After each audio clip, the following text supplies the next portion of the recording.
Okay, welcome back. So did you guys practice that Rhodes heart like I asked you to, which was this one? I'll show you my little practice piece. Well, this is my piece that I've used to teach with on a number of occasions. You see I've done that heart a lot. It's pretty. And these are the squares. And so we're going to do a square next. Here's that little waffle stitch that we did. And you can see that that top thread weaves underneath, just like we talked about. There's some basket weave. There's some more basket weave. So, I hope you've practiced a little bit. We're going to do a 16 thread box because it'll fit in the center just like the heart will of your other design. Again, this was done with floss. So if you're working with 6-strand floss, you'll use all 6 strands on this 18 count mono canvas. This is what it would look like, which I don't like that look as well. Certainly you can learn with that, so that's not a problem. But this watercolors is just really pretty. So if you have ordered a little kit from us, a lot of you have gotten them. We're still getting a lot shipped out because a lot more of you signed up. So just hang tight for that. It's on its way. And you can do this at your leisure anytime. It's not necessary to do it right away. We will be sending out all the instructions. So hopefully if you're to this point, you already have your instructions. But if you're just watching the videos and you haven't started yet, you need to make sure that you have those instructions from us. We'll probably put them online somewhere where you can just jump out and get them for free. And then we'll email them to those people that we know have signed up for the course that you don't really have to sign up for it, but that have ordered a kit from us, because we know if you've ordered the kit, you're going to do it. So let's get back to our other canvas and let's work on one of these Rhodes squares. You will need the instructions for this, but you can probably get it just from me showing it to you. But I'd say you probably want your instructions to do this. So this is the cool little thing I was telling you guys about before, where you can use one of these waffle stitches for a needle keep. You just put your own on your own canvas when you're doing your needlepoint, or a Rhodes heart or Rhodes square. They're great for that. But you can just make one of those up in the corner just for fun, and you can keep your needle on it just like I did that one. So we're going to start with a pretty decent sized thread. I had you cut your thread kind of long before because I knew that we would need it to do these Rhodes hearts and Rhodes squares. So, go back to that, to the long piece. Don't be using a little piece because you really don't want to have to start and stop. Somehow I saved a bunch of little pieces in there with it. Now, again, I'm going to show you this trick again. If you have a bundle, and this watercolors comes in a bundle of 3, and you just want one, so I've already pulled one out. You hold your bundle still in your non-dominant hand, and you grab this, whatever thread you want, you pull them out only one at a time, even if you're going to use 2. We're only going to use 1, but you pull it out while you hold the bundle still, and then you smooth back down the bundle and you put it aside. Now, I saw somebody post somewhere, if you do that, will it keep your thread from tangling while you're stitching? And the answer is no, but it keeps it from tangling while you're pulling it out, and that's huge. So you definitely don't want it to tangle while you're pulling it out. Now, today I brought the Thread Magic just to show it to you. You can use beeswax too, but if for whatever reason you feel like your thread is, once you're using it, like you don't have to do this in the beginning for sure, but if you're using it, and I don't think it'll happen with this watercolors, but if you're using regular cotton floss or something like that and it's tangling or it's dry for some reason, you can run it through a thread conditioner. It does not hurt it, especially on cotton. And once you run it through there, you just rub your fingers back across it to get any excess off. So you don't really need that for this, but I had it out and I thought I would show it to you. And I'm sorry if my voice is a little scratchy. I've been talking a lot because I've been doing some other videos today. So we'll try not to lose my voice here.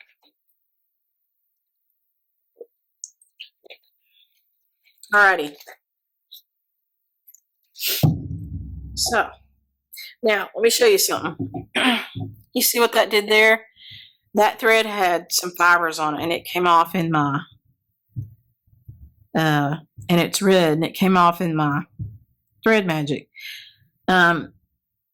You probably want to save a Thread Magic for things that have color and fibers, and use another one for stuff that's white or light colored, because you don't want to get that stuff on your light colored stuff. So, and you can pull it out of here and reshape it, do whatever you want to with it.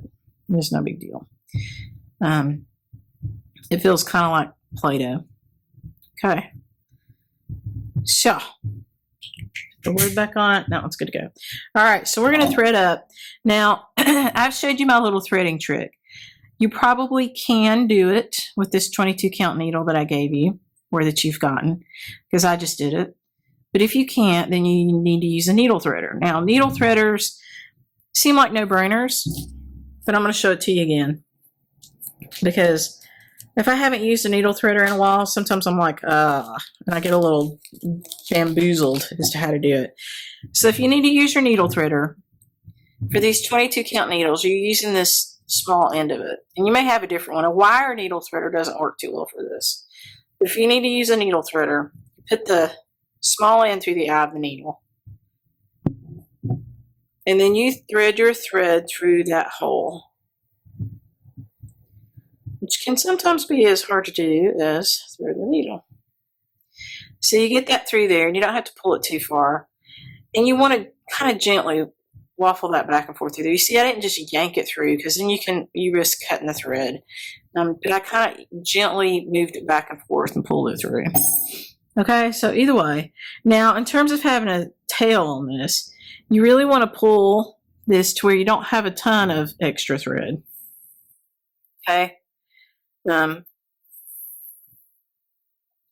getting the rest of the residue off there from that thread conditioner. Oops. Okay. So, I am going to start with an away knot. You could start, if you know how to do an L stitch, you could do that. You could do a ton of other things to start, but we're going to start with an away knot. Keep it simple. And you'll have plenty of thread on the back of this at the end to weave it under. Okay, so this is a heart, a Rhodes heart, and you followed your instructions to do that. We are, we're going to do a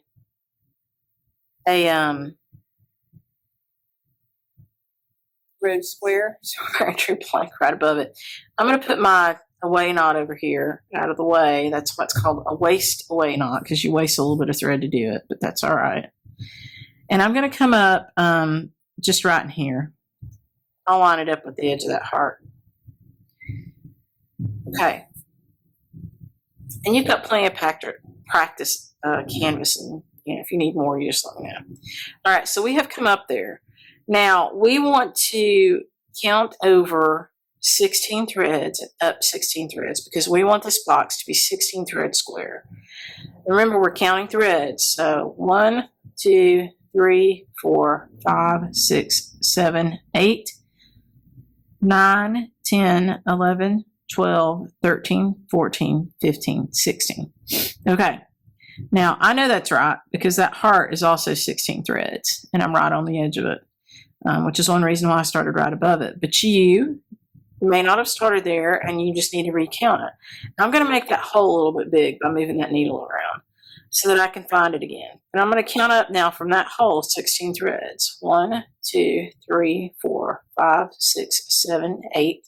If you need to, make the 8 one kind of big, because that's center, in case you have to count again. 1, 2, 3, 4, 5, 6, 7, 8. That was 16. I'll make that really big. And I'm going to count them again. Okay?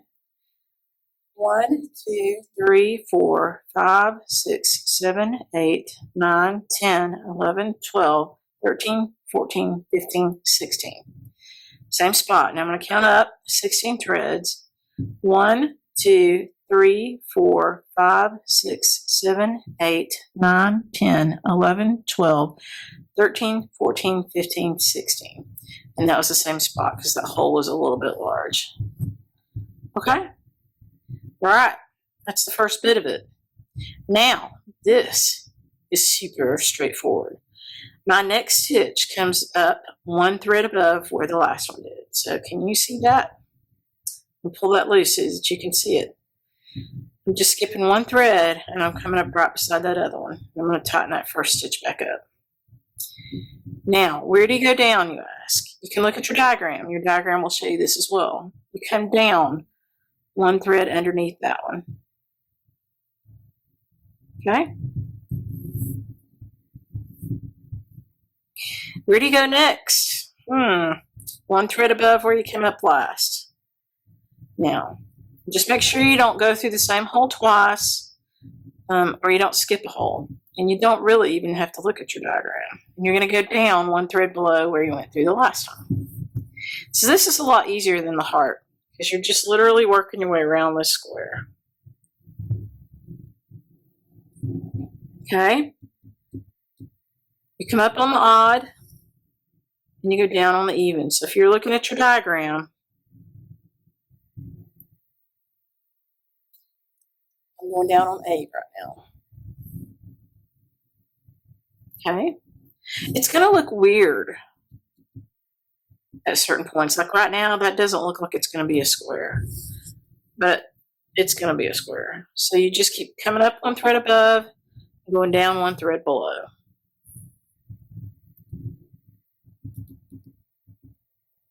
And you do that until you get to the top, even with where you start out. Like when I get up here,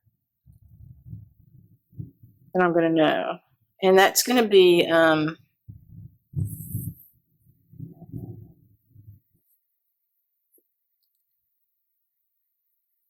can't remember exactly what hole. I don't have the diagram in front of me. Like 34, 35. So you look at your diagram. You just follow your diagram. And if you don't have your diagram, you just march right up the side, going up a hole, and on the other side, you're coming down a hole. Easiest needlepoint stitch you'll probably ever do. It's going to be beautiful at the end. You'll be like, wow, I can't believe I did that. Especially with this variegated watercolors. It's gorgeous. You can see it's eating a lot of thread. So you definitely wanted to start with the longest thread. And if you run out, it's okay. We will end it by running it under on the back, and then you'll start with a new piece. And you can pick which end of it you want to start with. It won't matter too much because they're all pretty similar. But if you've got a heavily variegated thread, you just pick the color that you think you want to start with. And that's the end that you start stitching with. Isn't that cool how it just kind of waffles around? Okay. We are getting close to our top.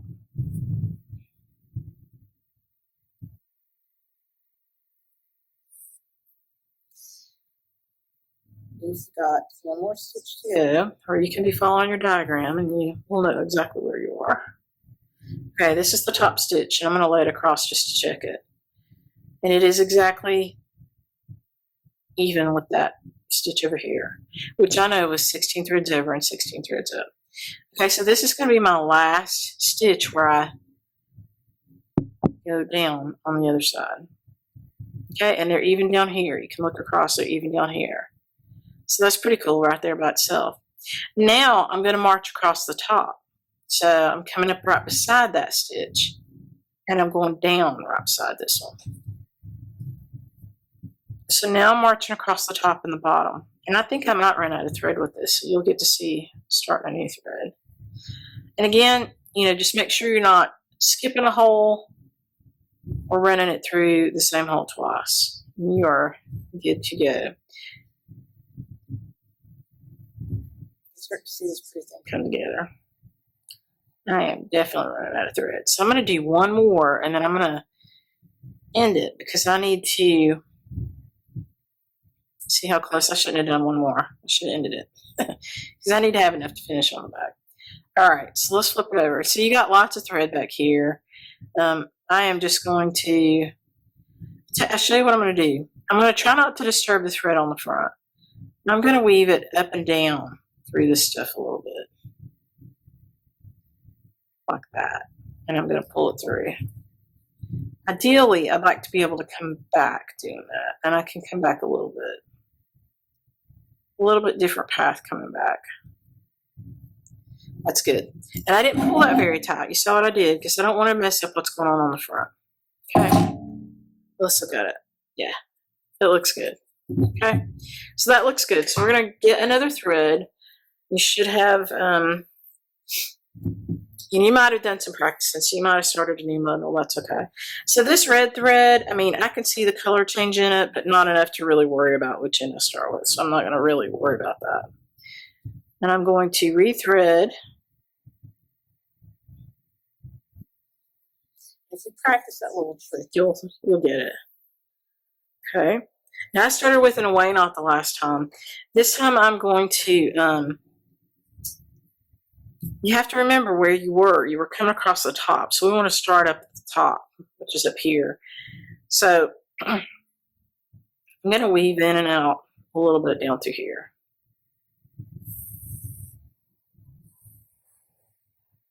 Okay. And then I'm going to start up at the top. And I'm not going to pull that thread out. I've got my finger on the back to make sure I don't pull it out.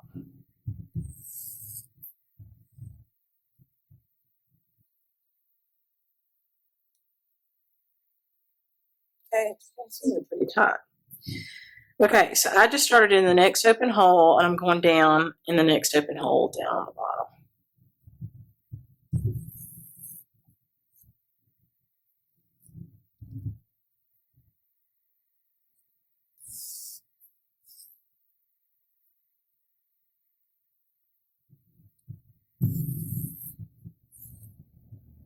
So I find this to be a little bit easier than the heart, again, because you're not jumping around, with the holes. You're really just following this little beautiful little fan around.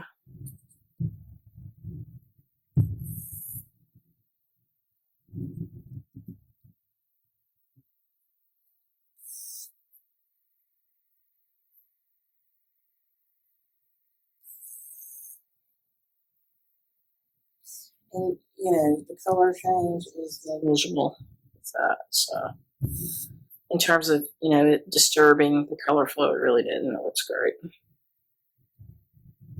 It's very natural.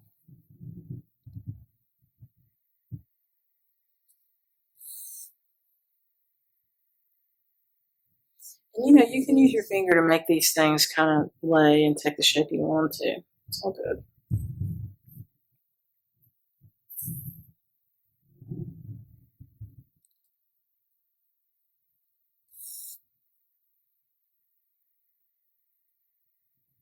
You can use a line tool, which is this, but for this you don't really need it.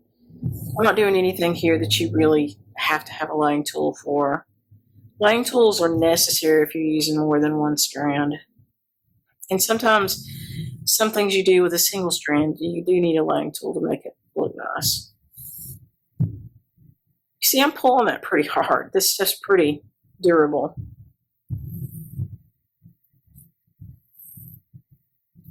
Okay.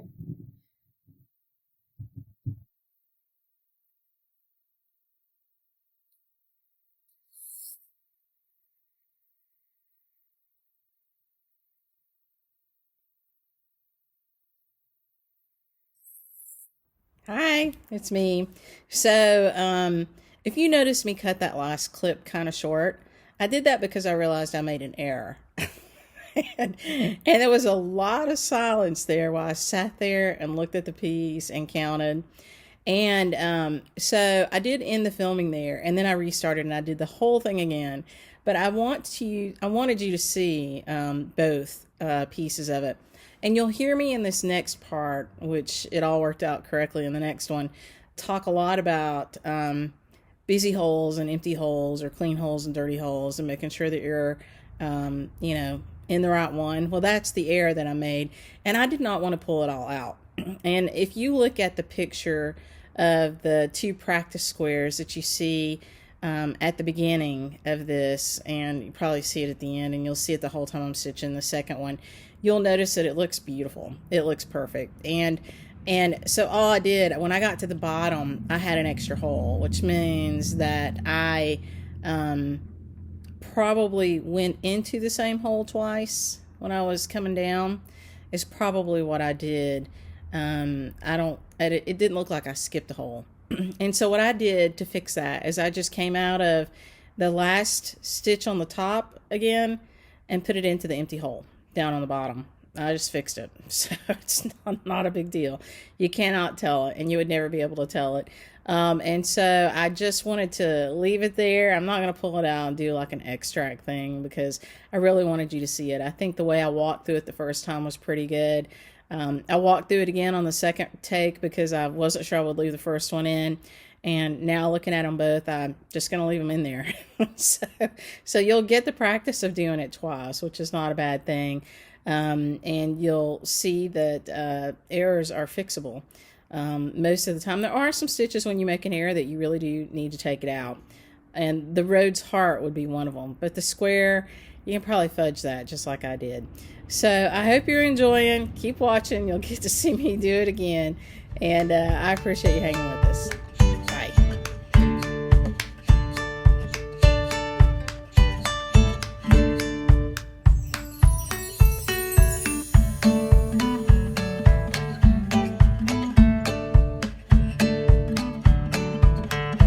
Okay, so welcome back. We're going to do a square, Rhodes Square. You see, I've got a practice one on there.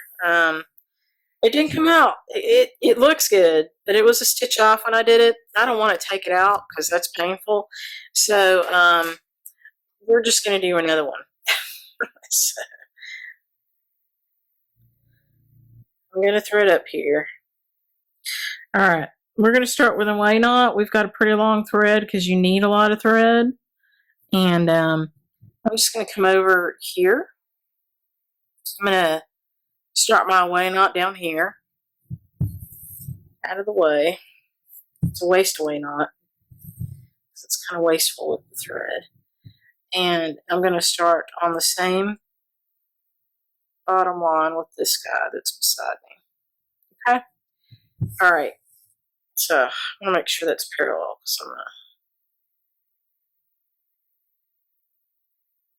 Okay. All right. So we're going to count over 16 threads and up 16 threads. And if you have your diagram, you can see the center stitch diagram up the top says Rhodes Square over 16 threads, right? And it comes up on an odd and down on an even. We showed you the first 4 stitches, and you'll get the idea. You just follow it around. Okay? So 1, 2, 3, 4, 5, 6, 7, 8, 9, 10, 11, 12, 13, 14, 15, 16. Now this counting at the beginning is the most important part. All right, so I'm going to count that again. 1, 2, 3, 4, 5, 6, 7, 8, 9, 10, 11, 12, 13, 14, 15, 16. And that's that same hole I just made big. So that's good. So now we want to count up 16. 1, 2, 3, 4, 5, 6, 7, 8, 9, 10, 11, 12, 13, 14, 15, 16. Okay. That's good. Now, I'm going to count that again, just to be sure, because if it's off, that's a problem. And I can tell that it's right because it's even with the one next to it, which I know was right. So, but let's count it. Count threads, not holes. 1, 2, 3, 4, 5, 6, 7, 8, 9, 10, 11, 12, 13, 14, 15, 16. Okay. Now, this is a really super easy stitch. I'm going to start in the hole right above it. So that was 1, that was 2. If you're looking at your diagram, this is 3. And I'm going to come down at 4. This uses a lot of threads. You're probably going to have to re-thread somewhere in here. Now, make sure that you don't skip a hole and that you don't put an extra one in a hole. So be very careful with that. If you do that, you're going to come off a little bit. And it'll probably still work, but it won't be perfect. Okay? So this one is the 4th hole up, which is stitch number 7 on your diagram. Now let's just count it. Let's look from the side. 1, 2, 3, 4. And you're going to go down over here. 1, 2, 3, 4. And That's going to be 8 on your diagram. Okay.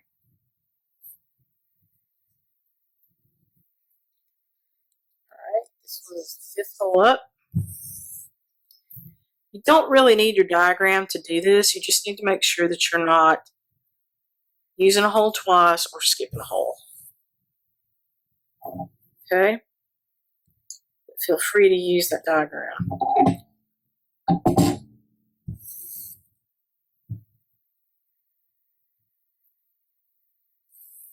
This watercolor thread just makes a really beautiful color change as it goes through. You know, and you can always use your finger and pretty up your thread.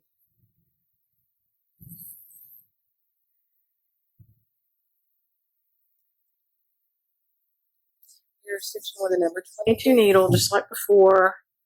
We're stitching with one strand of the one ply. Technically, a strand is a bundle, and a ply is one piece of that bundle. One ply of watercolors thread.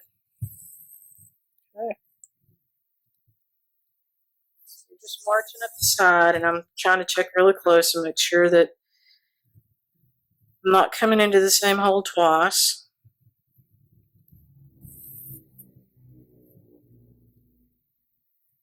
I'm not going real fast because I want to make sure of that.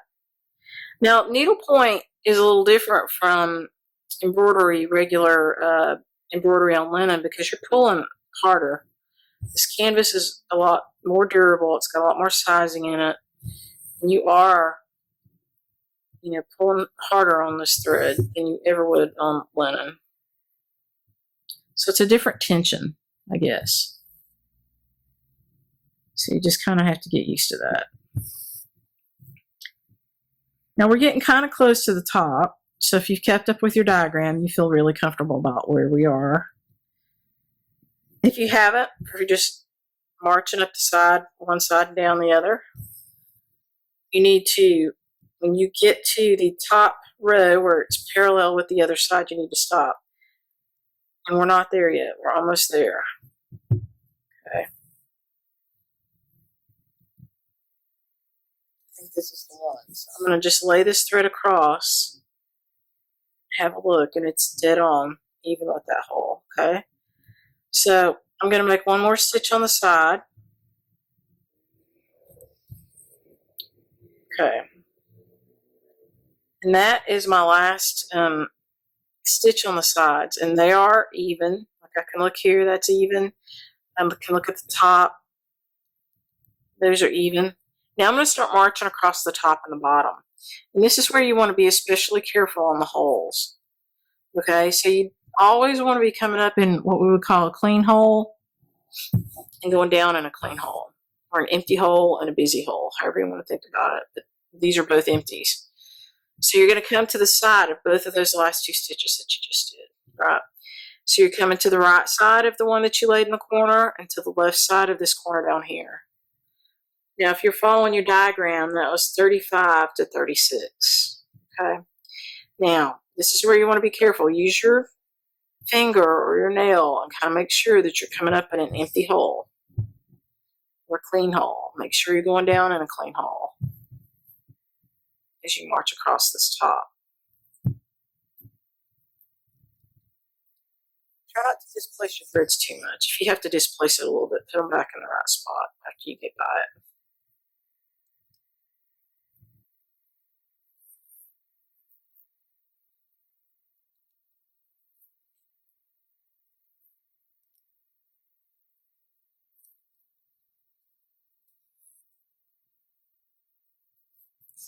It's really easy to get in a hurry and to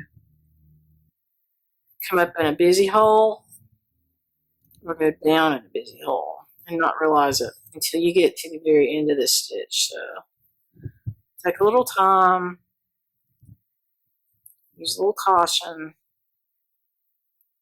make sure that you're not, it's not the end of the world, that sometimes you can see it, sometimes you can't. We're going to have to end our thread. We're going to do this one more stitch here, and then we end. Okay. Okay. That's pretty, just like that, isn't it? Now I'm going to come back here. I'm going to run this under, but I'm going to kind of weave it in and out. And I'm not going to pull real hard because I don't want to disturb anything on the front. That's all it really takes to keep that stitch. Okay. If you wanted to, you could weave it back going the other way, but that's honestly fine. While I'm back here, I'm going to clean up this away knot. Okay. And I'm going to do that same thing with it. It's going to be a little harder to thread the needle this time because I really didn't have enough to do my usual thread, but I got it through there. That's professional for you. That's luck. All right, and I'm going to weave this stuff in and out too. And I'm being really careful not to distort anything. Okay, that one's all cleaned up. I'll get this one later. Alrighty. Now, get yourself another fly of that watercolors. Thread your needle. Either use your needle threader or your finger or lick and spit, which I try not to do unless it's an emergency. I won't say I never do it because I do if I have to. But I try not to do it. Okay. So, I'm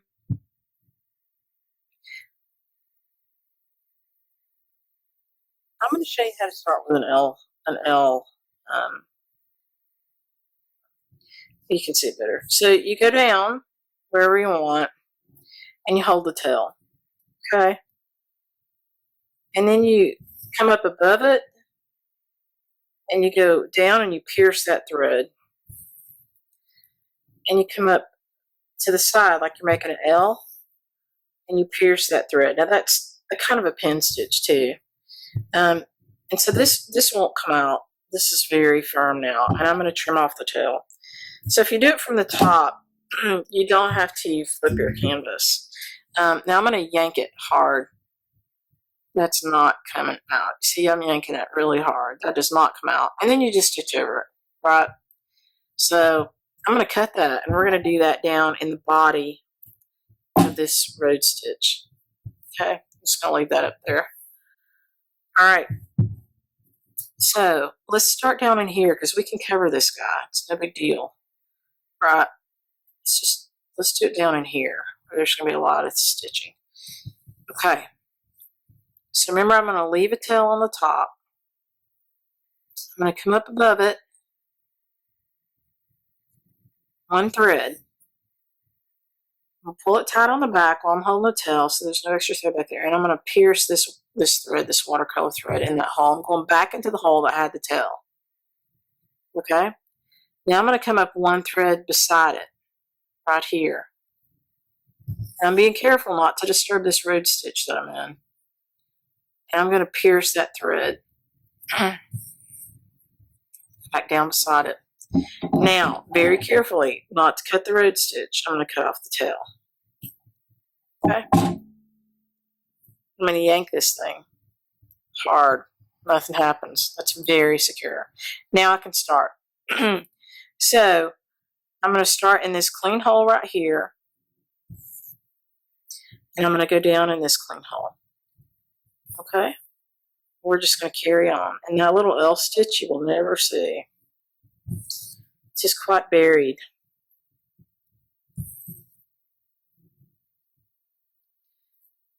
And you just keep marching along the top here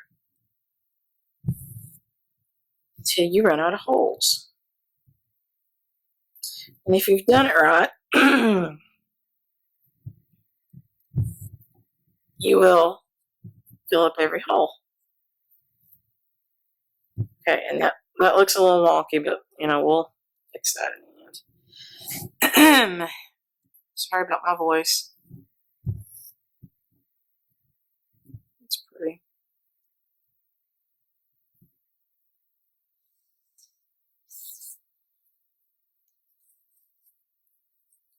Alrighty, we've got one more hole up here and one more hole at the bottom. That means we have done everything correctly. We've not missed any stitches. We've not, gone over anything twice. We're going to fill in that little hole right there. And that box is done. Okay? So everything looks good. This looks a little weird because this thread has a little bit of lighter color right there, but that's not missing anything. That's perfect. Now to end it, I'm going to weave it under. This is where I wove under before. I happen to be on the same side, so I'm going to be a little cautious with that. That's all I have to do to it. End it off. Okay. That looks great. The only thing that's a little weird to me is that little light colored spot. It makes it look like there's empty canvas under it, and there's not. And like I say, you can always take your needle and kind of make these look however you want them to look. All right. So, and then, this is just like the other one. It can hold a needle. Now, I'm going to ask you a question. This is the first one I did. This one. This is the second one I did. Which one do you like better? And do you see anything wrong with this one? Because let me tell you a secret. When I got to the end of this one, I had an extra hole down here. And I was like, huh. That's not supposed to be. So I went and got my diagram. And I'm going to, I'm going to leave that in there. But I went and got my diagram. And I followed the diagram, but the diagram didn't make any difference. It wasn't not having the diagram. Somewhere in here, I went through a hole twice. And I can't find it. And it was on the top or the bottom because I was right corner to corner. Now, I had a choice. I could take it all back out and look for it. I could spend a lot of time trying to find it, or I could just come back up through the corner hole and end it in the empty hole. Which one do you think I did? I came back up through the corner hole and I ended it in the one empty hole. And nobody was the wiser until I told you. You cannot tell it. You just can't see it. So, I don't know. Somewhere I came up twice, but there's so much thread on here, and it had to be up here. Somewhere up here I came through this hole twice. It doesn't matter. It looks beautiful, and that's the goal. The back of it looks fine. I've ended the thread back there. It looks fine. I need to take care of the away knot. But so just so that you know, this one we did perfectly, and it looks a little weird right there because of that discoloration in the thread. I think is what bothers my eye because everything else is fine. And this one looks perfect, and yet I know that it wasn't, and now you know that it wasn't. So, I think it was Debbie Rowley that said in one of the podcast interviews, perfect is the enemy of the good. Or maybe it was Gayanne Rogers. I think it might have been Gayanne. I can't remember. But somebody said in one of their podcasts with Gary on Fiber Talk, perfect is the enemy of the good. And this is a good example of that. This is a beautiful Rhodes box right here. And yet I know that it had an error in it somewhere. This one is perfectly done, and yet, I don't love it as much. So, if you did this one and you didn't like this for some reason, you could do another one. You could take it out and redo it and find a piece of thread that didn't have that. I would leave this in, honestly. But if it was a really big, beautiful piece and it bothered me a lot, I probably wouldn't have carried on with that when I saw it. I might have ended that thread back here and used another piece. This one has that same stuff in it. I can see it because it came from the same bundle. It's just buried in there better. So anyway, these are both Rhodes squares, and they're both beautiful. They are over 16 threads. You've got a great diagram for it. That was the next stitch. So if you don't want to put this heart in the center, you can put this square in the center. Now, if you use the heart, you can leave this empty canvas around it. Because, your other stuff's going to come up and meet up to it in a square. And you'll have these empty spaces here and here and here. Or you can use this basket weave that I gave you and you can fill it in. And I'll show you what that looks like. I'll show you an example of it. So this was my class piece that I did with the students. And it's okay that this is a little bent up because it's not going to get framed. It's going to be utilitarian and be a scissor keep. So I did the heart, and you can see even this green thread, I took this green thread and I did a basket weave. And I filled in. Now, it's not a perfect basket weave because a perfect basket weave will always go diagonally. And this, when you get into some of the little crevices and stuff, it's more of a, a tent stitch or continental in some places. But it doesn't matter because it's not creating durability for this. It's just filling in and being decorative. So this is what the heart looks like if you fill in the empty spaces. If you look at the picture, sorry, my voice is really struggling. If you look at the picture of how Michael did it, he left it empty. And so that's also pretty. And so if you like the way that your canvas looks underneath it, feel free to leave it empty. Okay? So what we're going to do next, now that you've practiced everything, because you've practiced everything, and if you want to make another box, make another box if you're going to use the box. You can practice your little L stitch. It's no big deal. Any of these things you need to practice, use your practice canvas and you practice a little bit. But the next thing that we're going to do is we're going to start this for true and earnest. And so you need to decide in the center, do you want your heart or do you want the square? Because that is the first stitch. That creates the center. And then from that, you're going to stitch off all these other boxes. So give it some thought and decide whether you want the heart or the square to be in the center of this. And in the next lesson, that's the first thing that we're going to do, is we're going to start with that, and then we're going to start building off of that with these other stitches that you've learned. The only stitch that we've not practiced is this braided knitting stitch. And when we get to that point, once we get you started on this, I'll come back and I'll show you this stitch, and I'll show you an alternative, because there's two things you can do with this, okay? So make your decision whether you want to use the heart or the square, and I will meet you right back here, same bat channel, same bat time. Thanks.